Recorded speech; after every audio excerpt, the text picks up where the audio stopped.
લાલિયાવાડીનો ઉત્તમ નમૂનો સામે આવ્યો છે। હળવદ તાલુકાના જૂના ઈશ્વરપુર ગામે નર્મદાની માઇનોર કેનાલ પર અમુક શખ્સો દ્વારા ગેરકાયદેસર દબાણ કરી માઇનોર કેનાલ બંધ કરવામાં આવી છે, જેના કારણે ખેડૂતોમાં રોષ જોવા મળી રહ્યો છે। તો જૂના ઈશ્વરપુર પાસે આંકડેશ્વર રોડવાળી નર્મદા માઇનોર કેનાલ પર અમુક શખ્સો દ્વારા પોતાના હિત માટે ગેરકાયદેસર દબાણ કરી માઇનોર કેનાલ બંધ કરી વાવણી કરતા આજુબાજુના 30 થી વધુ ખેડૂતોમાં રોષ ફેલાયો છે।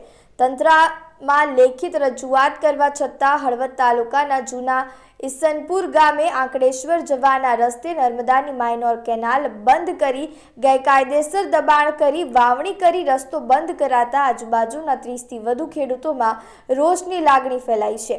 આ માઇનોર કેનાલ સાફ સફાઈ કરવાની ખેડૂતો દ્વારા છેલ્લા કેટલાય સમયથી રજૂઆત કરવામાં આવે છે, પરંતુ તંત્ર દ્વારા આજ દિન સુધી કાર્યવાહી કરવામાં નથી આવી।